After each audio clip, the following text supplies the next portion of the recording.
but I'm incredibly uncomfortable with what I'm seeing transpire. You know, back in 2008 or so, when Mike D'Antoni got the job with the New York Knicks, Mark Jackson was a candidate for that job. He wasn't a candidate for anything else. Before that, Avery Johnson was coach of the year, won 66 games, went to an NBA Finals, all right? It was like pulling teeth for him to ultimately get the Nets job. Mike Woodson didn't have a good year this year, but the year before won 54 games. He'll be lucky to get another head coaching job. Jeff Hornacek, God bless him, did a fantastic job, all right? And he got the Phoenix Suns job. I guess what I'm saying is, I understand that it's not applicable in every case, but forgive me, I need help, America. What the hell did Steve Kerr do to become some golden boy? From what I'm being told in my circles, in the peeps that I rap to, covering the NBA for the last 18 years, Steve Kerr is not just a likely choice for the Knicks job. He could possibly get the Lakers job if he really, really wanted it bad enough. And if he wanted Golden State, they might fire Mark Jackson by lunchtime to give it to him. I'm going to ask that question again. What the hell does Steve Kerr do to be a coaching candidate in two of the largest markets in the United States of America? And oh, by the way, San Francisco, the Oakland Bay area ain't shabby. It's one of the top 5 markets in America. I don't get it. I'm lost. I don't understand it. You never coached a day in your life, ever. You wasn't a head coach in college, wasn't a head coach on the pro level, and you're a golden boy? I'm sorry. We're going to sit here and get uncomfortable. That's what we're going to have to do. Y'all know of any black candidate that happened for? I said it. Black, yes. The reason why this is a subject to me is I don't understand for the life of me. It's one thing for you to have to be a candidate for a coaching job. But to be considered the golden boy, where everybody's willing to knock down doors just to bring you in, what resume do you have that says that you should be a leading candidate for New York, L.A., and the San Francisco, Oakland Bay area with that? And it needs to be said, and damn it, I'm tired of the fact that it hasn't been said until today. I have heard nobody bring that up. Nobody on any network anywhere. What has he done to be a prime-time coaching candidate? I don't get it. Brainer. You have an opportunity to choose between New York. Yes, Phil Jackson is there, but it's still a dysfunctional franchise. It's haphazard.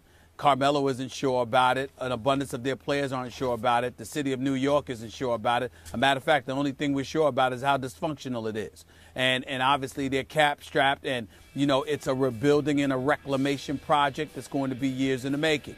On the other hand, you look at Golden State and Steph Curry and Klay Thompson, you have arguably the greatest shooting backcourt in NBA history. In Draymond Green, Andre Iguodala, Harrison Barnes, you've got talent there.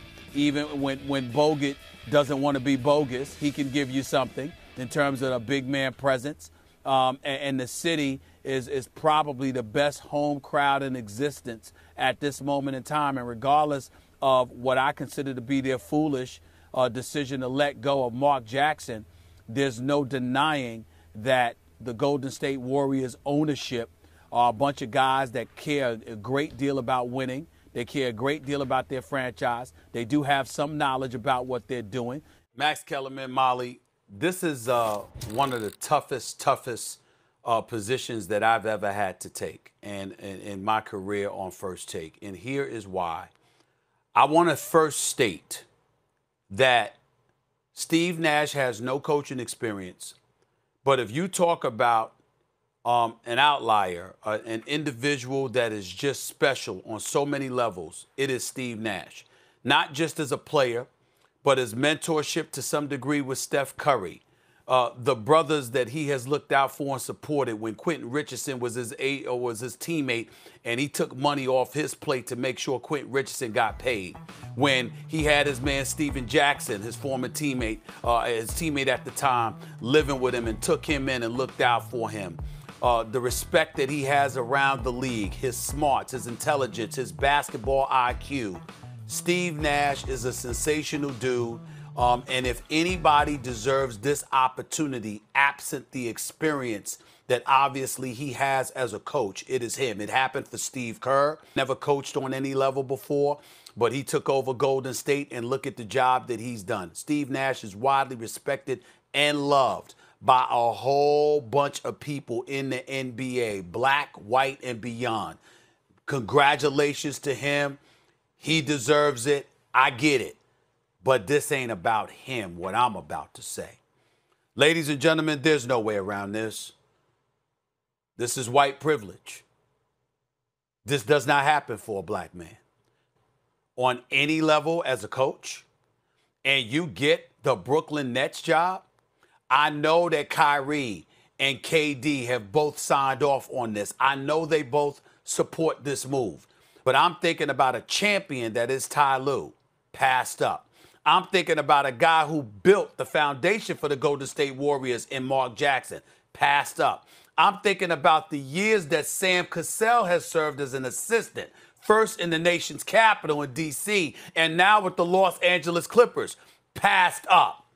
And it's for a guy, my God, one of the best guys you could possibly meet in your life, and may do a fantastic job, but a guy that has no experience whatsoever. He's going to get championships. Cleveland, Toronto, and L.A., okay? And it wasn't just LeBron. It was Kawhi, too. There's a plethora of guys. You got Sam Cassell. He's going to be a hell of a coach one day in the NBA if he gets that opportunity. Chauncey Billups. Everybody was talking about he had an opportunity to get an executive position, and then suddenly it dwindles. But Steve Nash, who we love and respect, great dude, got a black agent, one of the great ones, Mr. Bill Duffy. Steve Nash never coached on any level. And not only does he get the job, he gets the job with the full support of Kevin Durant and Kyrie Irving, who, by the way, never insisted that a black candidate be interviewed and be put front and center so we'll know who that individual is. We got Brad Stevens here. It's Boston. Tatum's your star. Jaylen Brown's your star. We understand what role that they play, particularly Jaylen Brown, in social justice issues. We're supposed to be woke. We're supposed to understand that that knee on George Floyd's neck wasn't just about violence and police brutality. It was also the figurative semblance that it provided, where you're feeling like constantly people have their knee on your neck since the time you come out of the womb. We've been talking about all of this stuff, and people are willing to say, oh, Stephen A's bringing up race. Oh, Stephen A's bringing up George Floyd and equating that to Tebow. No, I'm not. What I'm saying is, from a figurative perspective, what we witnessed and what got the nation up and it just inspired was because what we saw was symptomatic and emblematic of how we feel as a people, consistently being marginalized, consistently being minimized, consistently being underappreciated, undervalued. And in a world of sports, where you got dudes with guaranteed contracts making money that would secure their generations of family, you got folks hesitant to speak up. You got players, NBA players are some of the most powerful people in this world. When have they spoken up for black coaches? When? When have they spoken up for black executives, GMs, president of basketball operations? When has that happened? LeBron, all of them, everybody. Where the hell have they been? Nobody's done anything. And then when we the media, we bring it up, and you got white folks out here gonna sit up there and look at Stephen A. and say, oh, here he is bringing up race. And none of the black players speak up and say, yo, he got a point. Yo, he's right. Yo, there's something that needs to be done here. Do y'all want me to bring up the Rooney Rule and how it might be needed in basketball? Oh, I forgot. I can't do that. Why? Because the Rooney Rule ain't even working in the damn NFL. So when are we gonna say something about it? You know what? I'm going to walk away. I'll be right back because I'm scared I'm going to say something that might get me in trouble because I'm pissed. I'm pissed. Yeah, Perk, you want to respond? Well, I think it's incredibly significant, obviously. I don't know of anybody that has pushed this narrative more than me as it pertains to African Americans needing the opportunities to be head coaches in the National Basketball Association. Obviously, there's more desperate need when it comes to the National Football Leagues, especially college football, which is an absolute joke. The list goes on and on. But as it pertains to the National Basketball Association, a league that's over 75% black, you would think that the paucity of opportunities that were being accorded to these guys would have hit the radar for folks but long before I had to get on the air and literally go to hell off about it. What I'm touched by and what I love about all of this, we saw the job that Nate McMillan did. They could have easily went the route of a white individual when Lloyd Pierce got let go. But they elevated Nate McMillan, and look at the job that he did in getting Atlanta to the conference finals. We see Udoka, who's paid his dues and has been around for a long time, getting the Boston job with Jason Tatum and Jaylen Brown. That is not a shabby job. Jason Kidd getting the job in Dallas. That's not a shabby job. Chauncey Billups, with or without Damian Lillard. That is not a shabby job. Wes Unseld Jr., you know something? Your dad won a championship with this franchise and was an NBA Finals MVP in 78 79, I believe. We all know the greatness of Wes Unseld.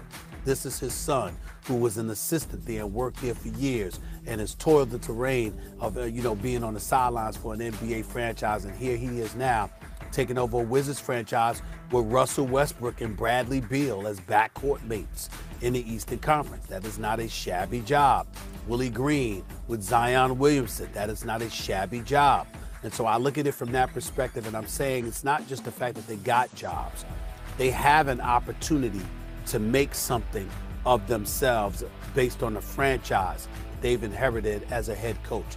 This is what I would qualify as a legitimate coaching opportunity, a legitimate opportunity to show who you are, what you bring to the table, and what you're worth. And I think the NBA as a whole should be applauded for really stepping up and making sure that something like this happened. I think it's a beautiful thing. I think it's a beautiful day. And I think that we should all be incredibly proud of the opportunities that these guys have. Now, it's up to them to make the most of it. And whatever happens, happens. But at least they got a legitimate, bona fide opportunity as opposed to a joke of an opportunity where we see the end before they even arrived. That's not the case here with these jobs. And I'm very, very happy for all of the people that got